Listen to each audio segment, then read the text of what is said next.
নমস্কাৰ বন্ধু বান্ধৱীসকল welcome to competition care current affairs daily content সমূহলৈ আগবঢ়া আগতে বলক আজি কোড অফ দ্য ডে টু চাই লওঁ life has no limitations except the ones you make by Les Brown সঁচাকৈ আমি আচলতে মানুহ হিচাপে আমি নিজৰ মনৰ মাজতহে কিছুমান লিমিটেশনস পুহি ৰাখো হয়নে আমি কেতিয়াবা ভাবো নাই এইটোৱে মোৰ সীমা ইয়াতকে মই আৰু এক্সিট কৰিব নোৱাৰো সমাজে কি ক'ব যদি মই এটো কৰো মানুহে কি ক'ব এনেকৈ আমি ভাবি ৰাখো হয়নে কিন্তু মাই dear friends there is nothing called limitations in our life আমাৰ জীৱনত কোনো লিমিটেশনস নাই we are infinite we are limitless right কাৰণ we are the one who navigate our own life right আমাৰ নিজৰ জীৱনটো আমি নিজে ক্ৰিয়েট কৰো হে যে আমাৰ গাড়ীখন জীৱনৰ গাড়ীখন আমি নিজে চলাও কোনো আনে আহিনি চলাই নিদিয়ে yes এটো হসা কথা আমি সৰু থাকোঁতে হে গাড়ীখন চলাবলৈ আমাৰ মা দেউতাই শিকায় right কিন্তু at some point of time it is us জুনে হে নেভিগেট কৰো জুনে আমি নিজৰ গাড়ী জীৱনৰ গাড়ীখন নিজে চলাও হয়নে এটা মই ৰিসেন্টলি এটা নিউজ পালো mother son duo has recently passed the state PCS right হি মাতৃ গৰাকী 40 বছৰ বয়সত তেওঁ state PCS ক্লিয়াৰ কৰিছে and that's an inspiring story you see হে 40 বছৰ বয়সত কিছুমান মানুহে কিছুমান লিমিটেশনস পানি দি নিজৰ মাজতে সে নাই এটা মোৰ 40 বছৰ হৈ গৈছে মই আৰু নোৱাৰিম সমাজে কি ক'ব আনে কি ক'ব এনেকে কৰোঁতে নিজৰ ড্ৰিমছ খিনি স্যাক্ৰিফাইস কৰি দিয়ে right but যেতিয়া আপুনি ভাবিলো you are limitless you can do anything and everything you want right এটা সব তেওঁ এই 40 বছৰ বয়সত এটা স্টেট PCS এক্সাম ক্লিয়াৰ কৰি কিনে আমাৰ সকলোকে এটা এক্সাম্পল দিছে right therefore life is just limitless you can do anything and everything but yes you should also make sure যে আপুনি যেটো রুট লব হেতু এটা হেলদি রুট হয় এটা পজিটিভ রুট হয় যাতে আনক ক্ষতিগ্ৰস্ত নকৰে অলৰাইট ওকে আৰু এখিনি হৈছে আজি টপিক সমূহ যিবোৰ আমি ডিসকাস কৰিম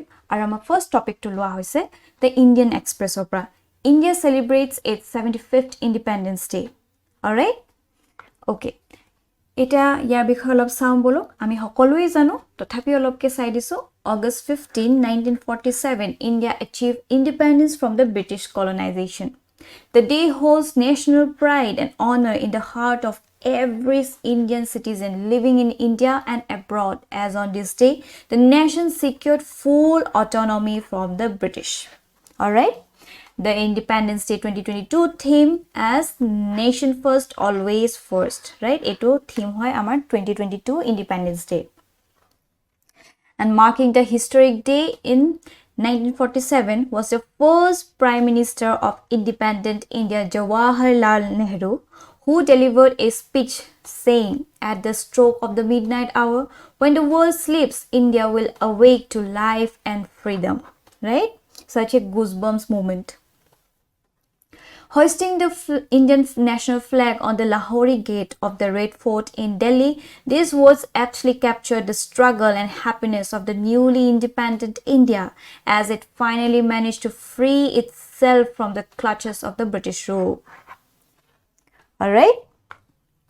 Okay, it is a history to some মই কম পাইছো আপোনালোক সকলোৱে জানি নিশ্চয় তথাপিও ইয়াতে ওপৰৰপৰিকে আমাৰ টাইমলাইনটো চাই লম বলো In 1757 right যেটো battle of Plassey হৈছিলে British rule তেতিয়া পৰা begin hall in India right which was followed by the victory of English East India Company at the Battle of Plassey and gained control over the country.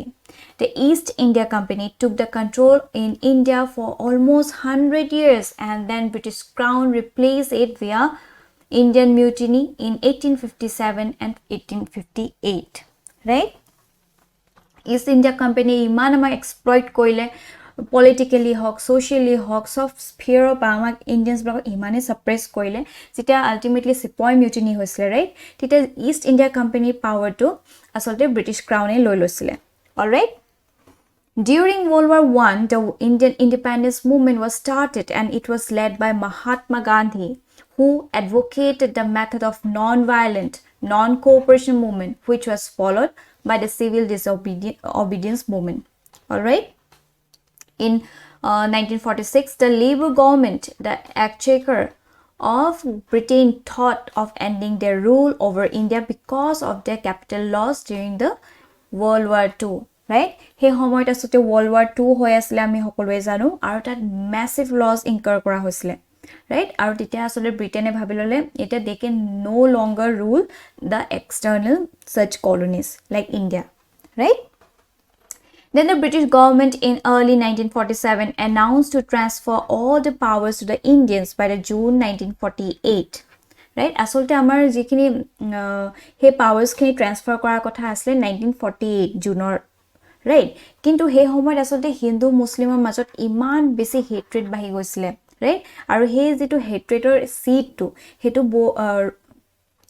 rui disile amar Britishe, right? Britishe gote amar Indians khini majot e hatred amar unity asolte breach koisile. Teoloke he divide and rule policy ani kini amar majot bahut hatred ani disile, right? Aru tar ফলত বহুত খিনি আসলতে loss face কৰিলো বহুত মানুহ আমি হেৰুৱালো, right? And was not decreased basically in Punjab and Bengal region basically he hatred to besi dekha poa goisile. In fact, in June 1947 several leaders like Pandit Jawaharlal Nehru, Muhammad Ali Jinnah, Abul Kalam Azad, PR Ambedkar etc agreed to the partition of India, right?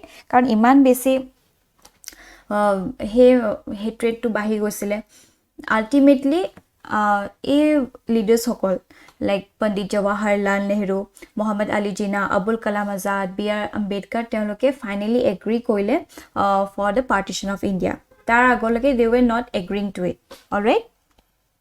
Okay, the millions of people from different religious groups started finding places to reside, and due to this approximately 250,000 to 5 lakhs people died. Just imagine how massive it was, right?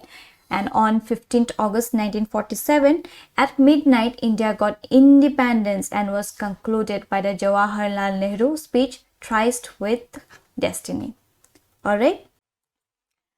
Aru yate asolte mon koribologe kotha jitu amar Narendra Modi 14 August to observe koribole koise as Partition Horrors Remembrance Day, right? Partition pains can never be forgotten. Millions of our sisters and brothers were displaced and many lost their lives due to the mindless hate and violence, right? Imane besi hate and violence hoy gosile. In memory of struggles and sacrifice of our people, 14 August will be observed as Partition Horrors Remembrance Day, right? E amar Narendra Modi PM e koisile, all right? Okay, the significance of Independence Day ki hoy? Independence Day is significant as it commemorates the valor and spirit of the freedom fighters who fought for the independence of the nation, right?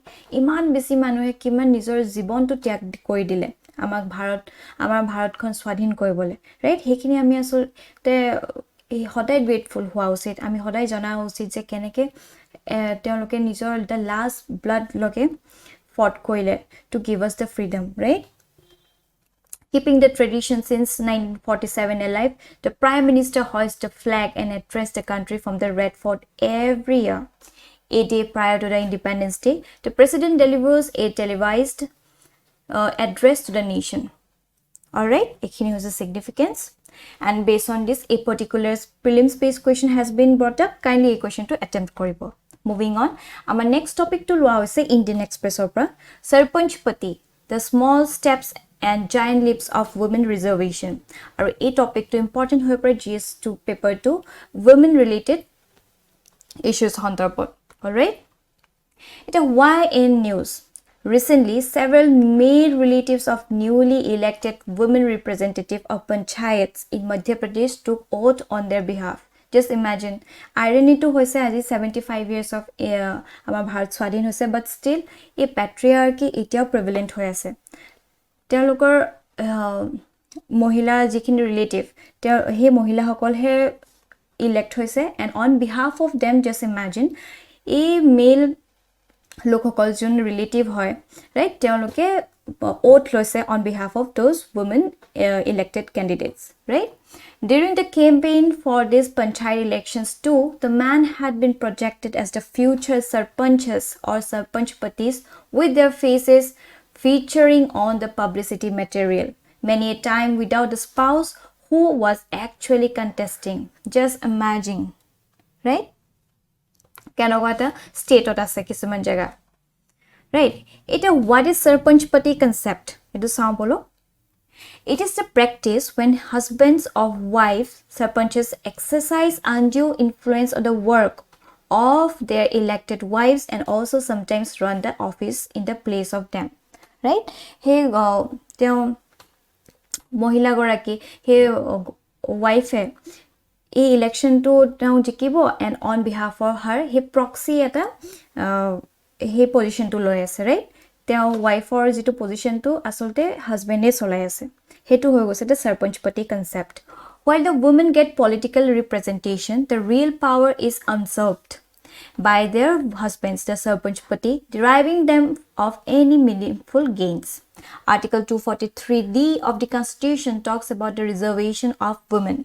However, the Pradhanpati culture defeats the purpose of providing adequate representation for women and their empowerment. Thus, even after 30 years of granting constitutional status to the women reservation in Panchayat, women sarpanch remain faceless wives and daughter-in-law. Right?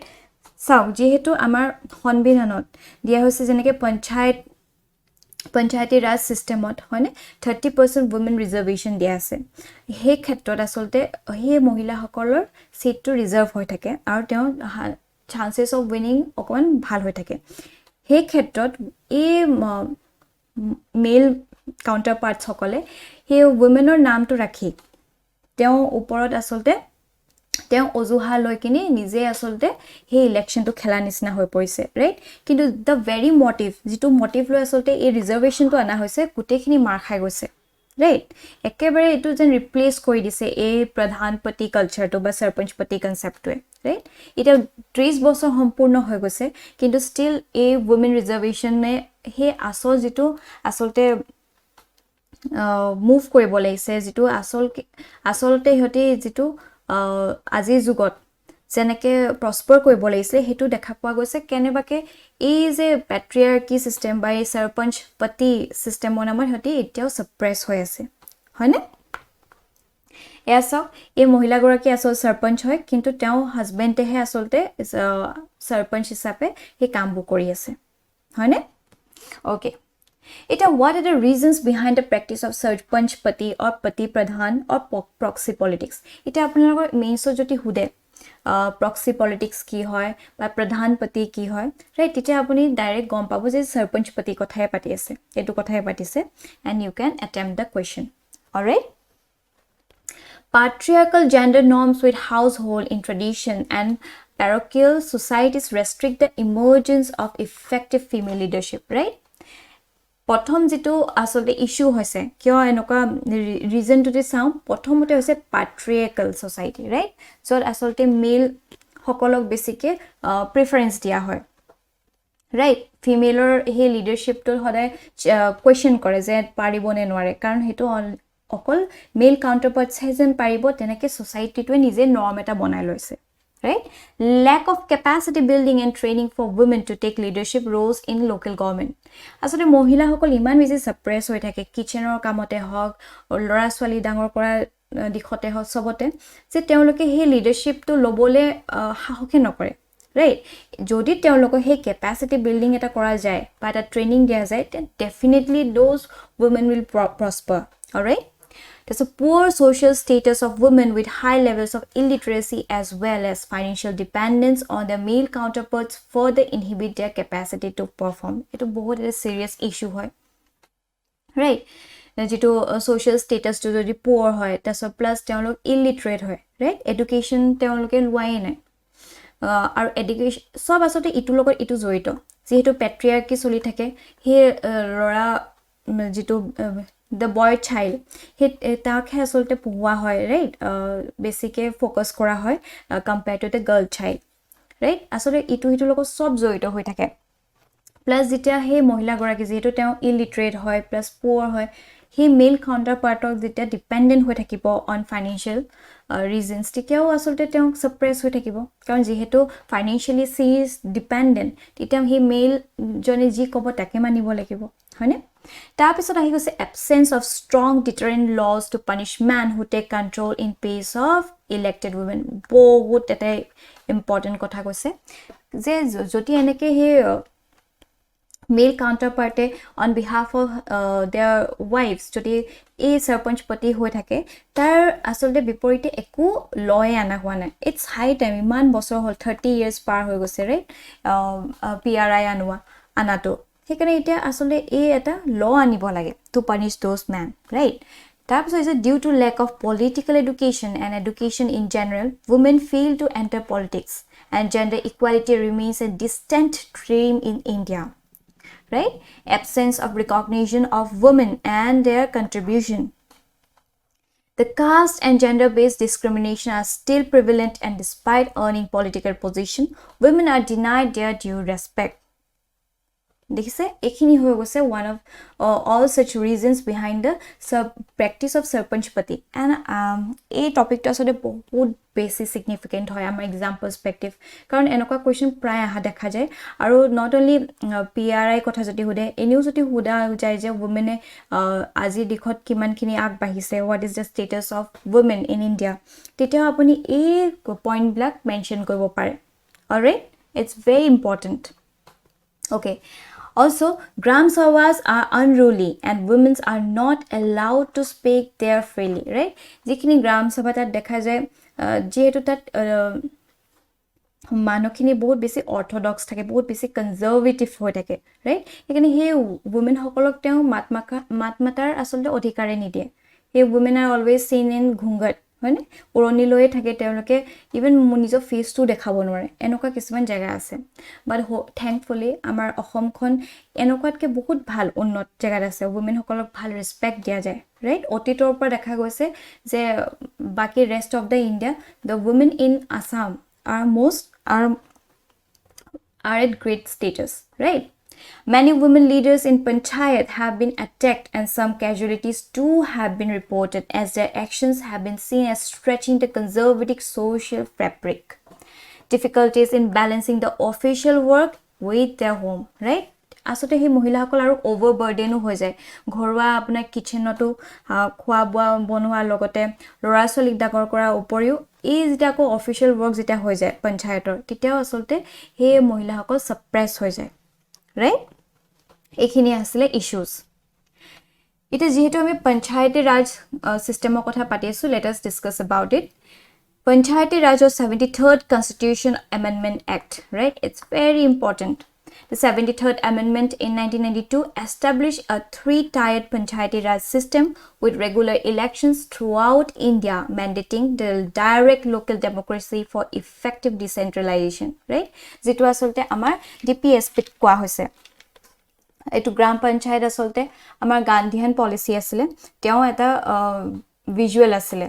Right say he grassroots level of যদি ডেমোক্ৰেসি আনিব পৰা যায় তেতিয়াহে আসলতে আমাৰ ভাৰতবৰ্ষখন এটা healthy ডেমোক্ৰেসি form হ'ব right and major provisions include as per article 243d এটো মনত থব 1/3 of the total number of seats reserved under clause 1 shall be reserved for women belonging to the scheduled caste or as cases may be scheduled tribes right it 1/3 it should be reserved for the women belonging to the scheduled caste or the scheduled tribes.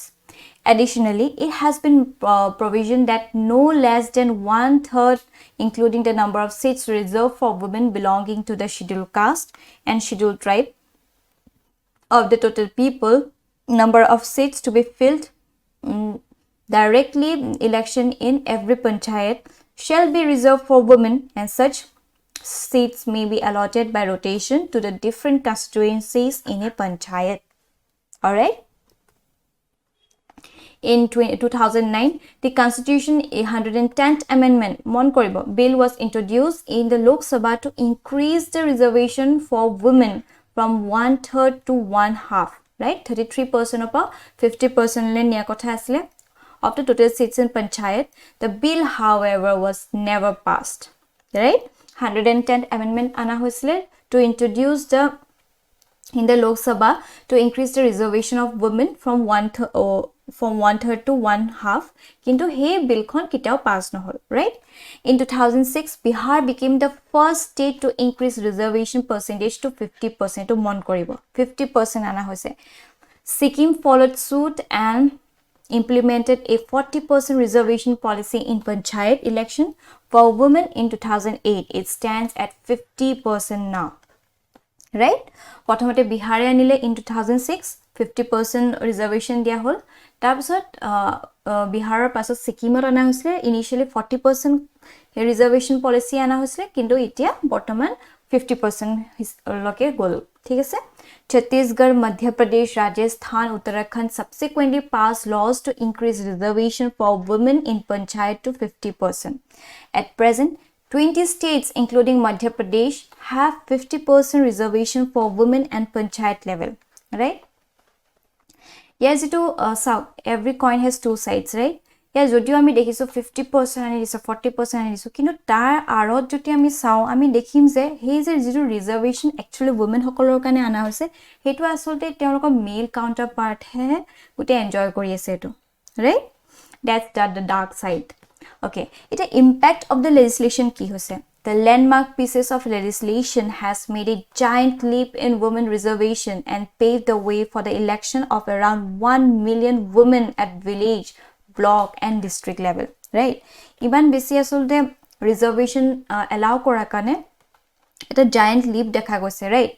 Kintu tar out to ami janu ki hoise most of them are run by their male counterparts. A significant difference is made in the grassroots level governance where women in villages with reserve pradhans are twice as likely to have addressed a request or a complaint to the gram pradhan. So, it is eneke women jodi basic thake tita kiman besi healthy democracy hol heten. It is jod dekha goise jod grassroots level jodi actual women ne gute pradhan hisabe kam kori ase teoloke he request blag he complaint blag asolte address korise, right? Twice belekor tulonat double ke teolok address koribole hakkom hoise, right? And villages with female leaders mon koribo experience increased female participation and responsiveness to female policy concerns. Very important. আৰু আসলতে মন কৰিব যিখিনি আসলতে আমাৰ ভাৰতবৰ্ষৰ highest position আছে, right? সে suppose chief justice of India আজিলৈকে কোনো ফিমেল হোৱা নাই, এটা প্ৰপ'জ হ'বলৈ গৈ আছে, টাইম আছে তেওঁ হ'বলৈ, কিন্তু এতিয়ালৈকে বৰ্তমান কোনো হোৱা নাই। যদি women কোনবা মহিলা এগৰাকী যদি চিফ জাস্টিস অফ ইন্ডিয়া হয় তেতিয়া বহুত ক্ষেত্ৰত আসলতে এই women related কিছুমান প্ৰবলেমছ বিলাক বহুত ক্ষেত্ৰত এড্ৰেছ হোৱা চান্সেছ থাকিব, হয়নে? হাই প্ৰবাবিলিটি থাকিব। সেই ক্ষেত্ৰত আসলতে এনেকুৱা হাই পজিশন বিলাকত এই women সকলক চান্স দিয়া উচিত, তেওঁলোকক আসলতে আগবঢ়াই নিয়া উচিত, হয়নে? Furthermore, the village council with reserved female leaders invested more in drinking water, infrastructure, sanitation, roads, school repair, health center repair and irrigation facility. So, kiman kini bhal kamot agbahise, hoine? Karon teoloke jane ei drinking water kiman eta significant issue hoy, bohote to najani, কিন্তু maximum কিছুমান গাঁৱত দূৰ দূৰলৈকে পানী নাথাকে, তেতিয়া সেই মহিলাসকল দূৰলৈ গৈ কিনি সেই কলহত পানী ভৰাই আকৌ লৈ আনে, ৰাইট? কিমান টাইম তেওঁলোকৰ কষ্ট হয়, ৰ'দে বৰষুণে নেওচি তেওঁলোকে ইমান দূৰ গৈ পানী আনেগে, ৰাইট? তাৰপিছত স্যানিটেশ্যন নাথাকে। এতিয়া যিহেতু সেই মহিলাসকলক যদি যেতিয়া আনা হৈছে তেওঁলোকে এইবিলাক ইস্যুছত এতিয়া এড্ৰেছ কৰিছে, right? Political decentralization is positively associated with higher probabilities of institutional births, safe delivery and births in the government health facilities. Very important. All right? And it is here to ame panchayator kotha boisu, let us discuss also about women representation in Lok Sabha and legislature. In the higher levels of electoral representation, their representation remains inadequate on account of lack of political will. So, আজি ভাৰত স্বাধীন হোৱা 75 years হৈ গ'ল, তথাপিও আমি দেখা পাইছো কিছুমান inadequate হৈ আছে, right? কিয়? কাৰণ because lack of political will. The reports put their numbers at over 10% of the total MPs and 9% of all state legislature. বহুত important. এইখিনি ডাটা আপুনি দিব পাৰে যদি এছেট কিছুমান কোৱেশ্চন সোধে related women related, right? In 1996, while a Congress-led government was in power, the Women Reservation Bill was introduced aiming to reserve 1/3 of seats for women in Lok Sabha and legislative assemblies. Right? The bill never passed. ana hoy thike kintu this bills never get passes, right? With versions of it introduced in 1998, 1999 under the NDA government and 2008 under UP regime also failing. About 4 bills have been since lapsed. Just imagine. Women related bills black hore lapse hoye thake. The issue involved needs careful consideration on the basis of consensus among all political parties before a bill for amendment in the constitution is brought before the parliament, right? Asolte a women issue to political koi palabo na lage je amoke he amoko women he to pabo tamoko women he eto no women as a whole aru women bili no hoy asolte each person, right, be it woman or a male, সবৰে আসলতে অৰিহণা লাগিব এখন strong nation গঠন কৰিবলৈ, right? হেকানে আসলতে এইবিলাক it's high time acknowledge কৰা উচিত আৰু কিছুমান প্ৰেগমেটিক আৰু ডাইনামিক বিল আনাৰ এটা হাই টাইম হৈ গৈছে, ৰাইট? এটা কি ৱে ফৰৱাৰ্ড দিব পৰা যায়? Securing space for women in other prominent roles on the panchayat beyond just president can reduce likelihood that women president will be silenced by man in the subservient bureaucrat position. Connecting first-time female elected official and with more experienced female politicians to build supportive, empowering network for women who may feel isolated in position of power. All right. Strict interventions are required to reform the structure of local political institutions, which enable patriarchal practices to persist despite laws aimed at giving women a political voice, right? Safe political space for women and demystifying the stereotype role of women will go a long way ahead of ensuring inclusive democracy and fostering better local governance. Launch scheme to boost capacity building among women, right? Ekhini hoise some of the way ahead. Aru yar bahiro apunaloke jodi kisman dibo bisare kindly amak janabole napahoribo. Aru on basis of this, a particular means-based answer writing practice has been brought up. The prevalence of sarpanch patis has undermined the role of PRIs as effective instrument of socio-economic transformation and empowerment of women. Discuss. Eto practice kobo paribo apnaloke. All right. Aru amar last topic to loa hoise PIB para Aurobindo Ghosh aru ei topic to important hoy pare GS paper 1 personalities hondarbot. Current news to sambolo. Recently, Aurobindo Ghosh Devor Teor asolte 150th birth anniversary observed kora hoise on 15th of August, right? Eta kun ho Aurobindo Ghosh eba sailom bolo. Popularly known as Yogi Rishi Aurobindo, a revolutionary nationalist, poet, educationalist, and philosopher, right? Our town the birth to me 15th August 1872. At the age of 7, he was taken to England for the education, right? Contributions of the sound, he became a state service officer on his return to India in 1893, right? He worked as a professor at Baroda College, right? Our revolutionary he also joined the Revolutionary Society and took a leading role in the secret preparation for the uprising against the British government in India. June modern India pohise teologe nichhoy gom pabo ei kothakar.